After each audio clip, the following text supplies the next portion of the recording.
The once permeable borders of the Middle East have hardened more and more to divide people and resources. This has created a diaspora of exiles across the region. Jordan has been housing refugees throughout the history of the modern Middle East, but has now reached its capacity and faces enormous strain on its resources, particularly water. To slow down the refugee influx through its borders, the Jordanian government built additional earthen berms along the northeastern segment of the border.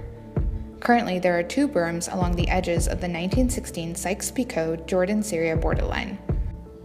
Since 2011, the Jordan-Syrian border has become the point of entry of a mass exodus of Syrian refugees. As the situation in Syria worsened, hundreds of thousands of people immigrated to Jordan by land. To stem the overwhelming flow of migrants, the northern border crossings began to close. Security concerns posed by ISIS increased, calling for Jordan to permanently close its border. As a result, the berms began to swell with refugees at 2 main points, Rukban with about 77,500 refugees and Haladat with about 7,500 refugees. In a no man's land between 2 countries.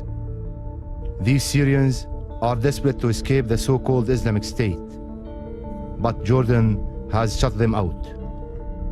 Living in tough conditions, they come under repeated attack.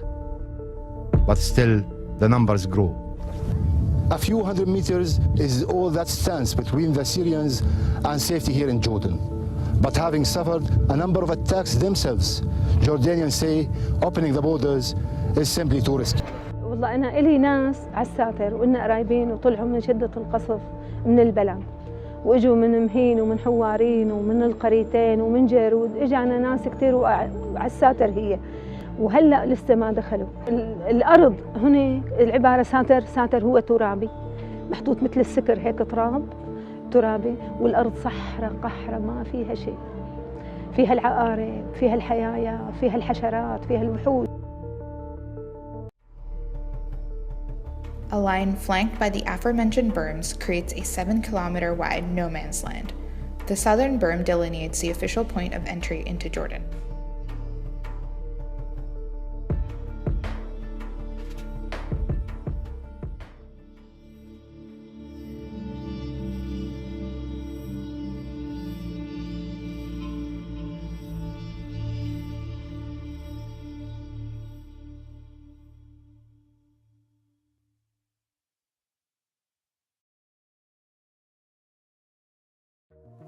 We analyzed fog patterns across the region to see where the greatest amount of fog could be harvested.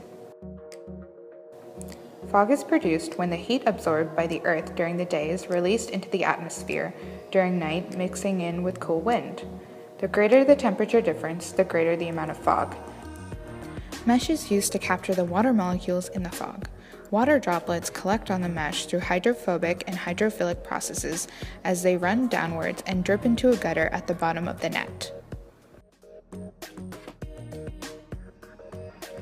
To ameliorate the current conditions facing refugees at the berm, the existing placement and congregations of tents were analyzed, then compared with the UNHCR emergency guidelines for refugee camp community standards.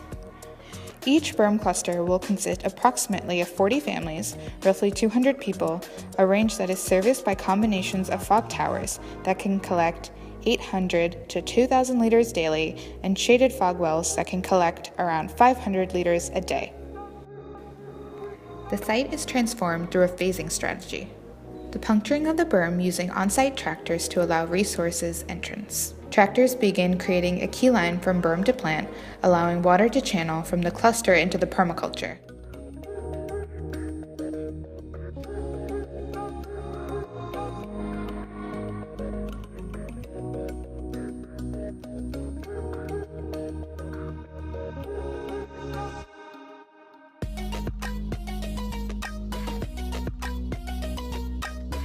Refugees begin to cluster around fog collector. Additional resources truck to the site to build fog towers and the backbone sanitation service infrastructure. Once the permaculture systems have matured, harvesting of food and resources such as date trees can begin to self-sustain communities. The shaded fog structure can be built by refugees from on-site material. The structure is built out of palm wood while the mesh is knitted from ration sacks used to transport aid. The structure harvests enough drinking water while providing shade and congregational spaces. Some configurations have been designed to harvest solar power for electricity.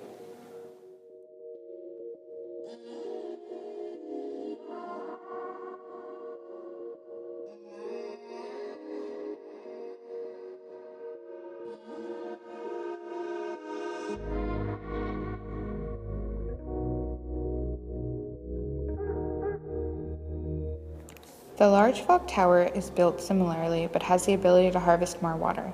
The spiral structure carries the water collected from fog into an underground reservoir tank. The water collected is then channeled into the service spaces, permaculture, and shaded fog catchers. Clean water from the fog collectors is channeled into the showers and gray water into the latrines. Black water is channeled into the back of the berm into a constructed wetland to filter the water so it can be used for irrigation in the permaculture landscape.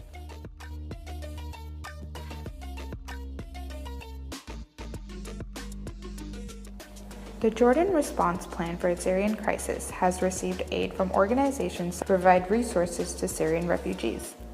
The plan has allotted $2.6 billion worth of aid, while our intervention in Hadalat would cost roughly $100,000. Rather than seeing the zone as a holding area, No Man's Land seeks to inhabit the berm and empower refugees by using fog harvesting, wastewater management, permaculture, and landscaping techniques to create the possibility of an autonomy. However, the conflict may remain keeping people in holding for the foreseeable future, a scenario that begs the question, could No Man's Land turn into a future megacity? Or, if the conflict subsides and refugees are able to return home, will this area become a ruin?